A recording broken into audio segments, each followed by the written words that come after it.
नमस्ते दोस्तों, कैसे हो आप। आशा करती हूँ आप सब ठीक ही होंगे, मज़े में होंगे। तो मैं आज आपके लिए आगे की कहानी लेकर आई हूँ, तो बने रहिए मेरे साथ।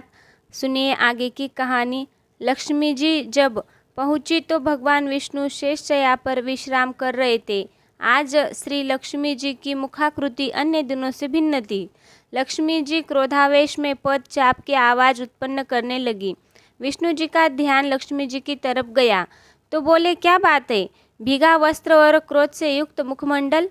क्रोध में थरथर काँप रही श्री लक्ष्मी जी कुछ बोल नहीं पा रही थी। ऐसा लग रहा था जैसे विशाल बांध एक बार टूटेगा और सब कुछ बहा ले जाएगा। श्री विष्णु भगवान को आश्चर्य हो रहा था कि आखिर आज श्री लक्ष्मी जी को क्या हो गया है। उधर नारद जी चुपचाप नहीं बैठे थे। वो सोच रहे थे कि आज श्री विष्णु और श्री लक्ष्मी जी में फूट डालने का अच्छा मौका है। अगर ऐसा नहीं किया गया तो संसार में लीलाएं कैसे जन्म लेगी। मानव जाति बिना लीला के किसका गुणगान करेगी। अतः नारद जी विष्णु भगवान के दरबार में पहुंच गए। नारायण नारायण नारायण कहते हुए नारद जी ने प्रवेश किया और श्री विष्णु एवं श्री लक्ष्मी जी को प्रणाम किया। पधारिए देवर्षि, आपका स्वागत है। श्री विष्णु भगवान ने आसन ग्रहण करने के लिए संकेत किया तो नारद जी आसन पर विराजमान हो गए। नारद जी बोले, प्रभु क्या बात है, आज श्री लक्ष्मी जी को बहुत क्रोध में देख रहा हूँ। कारण तो मैं भी पूछ रहा हूँ देवर्षि, लेकिन ये कुछ बोलती नहीं। घर में आग लगाकर पूछ रहे हो, आग कैसे लगी। तुम्हारी उस लगाई हुई आग में जल रही हूँ और पूछते हो क्या हुआ। इतना कहकर लक्ष्मी जी रोने लगी। श्री विष्णु जी बोले, आखिर आज तुम्हें क्या हो गया, क्या अनट शनट बकती जा रही हो। श्री लक्ष्मी जी को रोते हुए देख श्री विष्णु जी मुश्किल में पड़ गए। नारद जी चुपचाप सुने और देखे जा रहे थे। हृदय के भीतर कभी इन दोनों की नज़रें चुपका बचाकर मुस्कुरा भी रहे थे। अच्छा देवर्षि, छोड़िए इन्हें, और तो औरत जाति होती है, इस स्वभाव की है बेमतलब का रोना धोना। पूछो तो नाटक आरंभ। आप पृथ्वी लोक के हालचाल बताइए। यही कहने तो मैं आया हूँ भगवान। मृत्यु लोक में वर्षों से वर्षा नहीं हुई। वहाँ के प्राणी मर मर कर स्वर्ग और नरक को गमन कर रहे हैं। आप पालनकर्ता होकर भी अपने कर्तव्य को भूल गए।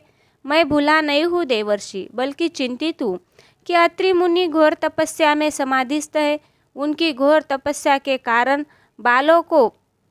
बादलों को जल ऊपर की ओर सूख जाता है, तो उनकी तपस्या के कारण और जीव जंतु को दुख क्यों भोगना पड़े भगवान। यही तो सृष्टि का रहस्य है। जब संसारी जीव प्रकृति के नियम की अवहेलना कर सीमा से अधिक संतान पैदा करने लगते हैं और कहते हैं कि यह सब भगवान की देन है, तब रहस्यात्मक मृत्यु के द्वार जनसंख्या पर रोक लगानी पड़ती है। लेकिन काफ़ी समय से पानी का नहीं बरसना भी तो सृष्टि के नियम का उल्लंघन हो रहा है। नारद जी ने पूछा, लेकिन मैं क्या करूं। मृत्युलोक में सती अनुसुईया को छोड़कर उन जैसी सती नहीं है जो अपने सतीत्व के बल पर वर्षा कर सके। मृत्युलोक तो मृत्युलोक ही ठहरा। देवलोक में तो त्रिदेवियाँ महासती है, ये तो जल वर्षा कर सकती है। नारद जी ने अपने गूढ़ प्रश्न से श्री लक्ष्मी जी पर वाक प्रहार किया। श्री लक्ष्मी जी ने एक पल नारद जी को देखा और गुस्से में आंखें झुका ली। सती अनुसुईया के आगे त्रिदेवियाँ एक पल भी टिक नहीं सकेगी। श्री विष्णु जी ने श्री लक्ष्मी जी की ओर निहारा तो उन्होंने भी क्रोध में श्री विष्णु जी की तरफ देखा और बोली, मैं देखती हूँ कि मुझ में शक्ति है या नहीं। मैं अभी योग माया को बुलाकर मृत्युलोक में जल वर्षा करने का आदेश देती हूँ। श्री लक्ष्मी जी कुछ ही कदम चली कि विष्णु जी ने उन्हें रोक दिया। ठहरो प्रिय, योग माया तो क्या, तुम त्रिदेवियों का और हम त्रिदेव भी सती अनुसुईया की मर्जी के बिना जल वर्षा करने में अक्षम है। नारद जी ने बोला। नारद जी ने प्रार्थना की, तो आखिर सती अनुसुईया के पास चला जाए।